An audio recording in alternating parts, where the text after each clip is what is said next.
Donc je voulais faire cette petite vidéo donc, pour parler de ma philosophie de ma pratique. Euh, donc voilà, pour éclaircir, voilà, le point de départ c'était que sur le site, il y avait toute une partie texte où du coup c'était assez long, puis c'est vrai que ben, ça demande de lire, c'est vrai que c'est pas toujours évident de se lancer là-dedans. En tout cas, c'était ça le point de départ, c'était un élan de faire cette vidéo et puis de présenter un peu rapidement quelle est la philosophie de ma pratique et puis peut-être préciser un peu la philosophie, qu'est-ce que c'est, ou en tout cas comment se sentir bien avec soi. Et puis voilà. Donc philosophie de ma pratique, donc c'est pas évident non plus parce que c'est quelque chose qui est changeant en fait. Moi je me perçois voilà, que je change aussi. Hein. Du coup, la philosophie de ce que je vais dire aujourd'hui, ce sera vrai aujourd'hui en tout cas. Et puis voilà. C'est peut-être ça un petit peu aussi ma philosophie, c'est que finalement, c'est de pouvoir se laisser porter un peu par le courant de la vie. Voilà, comme pouvoir danser un petit peu avec le mouvement de la vie. Donc se sentir bien avec soi, voilà, c'est aussi ça, c'est finalement se sentir bien dans les nombreuses situations de notre vie. Et puis souvent, c'est vrai que c'est pas toujours le cas parce qu'on a, voilà, on fait face à d'autres personnes qui nous renvoient des fois une image de nous-mêmes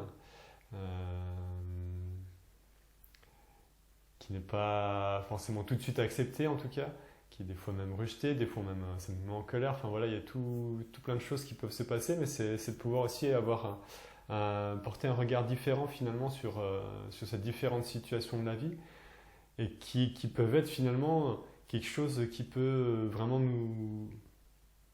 nous amener à mieux nous comprendre et du coup mieux nous accepter.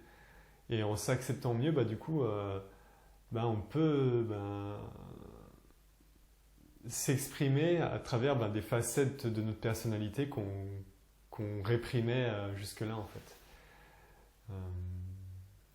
Donc voilà, c'est un petit peu ça. Des fois, j'aime bien aussi de parler ou de la folie aussi.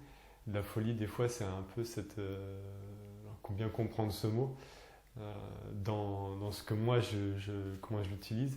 C'est vraiment cette folie qui finalement, elle vient nous faire sortir de nos cadres, de nos conceptions, de nos mécanismes habituels de fonctionnement. Et du coup, elle nous libère de ces fonctionnements qui pouvaient être ressentis ou perçus comme plus ou moins une prison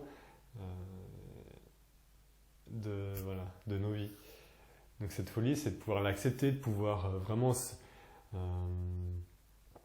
laisser finalement s'exprimer son corps, pouvoir pleinement ressentir tout le panel des émotions qu'on a, que ce soit la colère, la tristesse, etc. Vraiment l'exprimer, alors c'est vraiment le ressentir et laisser le corps s'exprimer, ça ne veut pas dire aller décharger sa colère forcément sur la gueule du voisin, c'est pas ça. Mais c'est vraiment déjà pour soi, dans un espace par exemple qui est le sien, c'est de pouvoir justement la colère déjà la ressentir pleinement.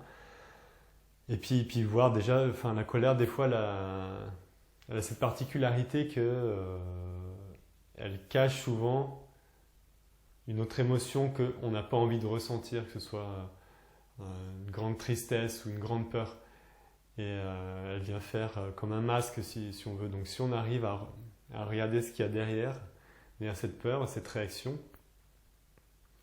ça peut nous inviter justement à toucher un peu plus intimement nos propres blessures et en les accueillant et en les touchant, en les reconnaissant, du coup on se libère de ce mécanisme mis en place et on se libère de cette situation qui était très désagréable. Voilà, ça va à son rythme, ça prend du temps.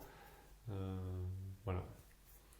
En tout cas, on est parti sur un sujet particulier de la philosophie, mais bon, ce sera le point d'aujourd'hui en tout cas. Et puis voilà, en tout cas, on vous souhaite une bonne journée.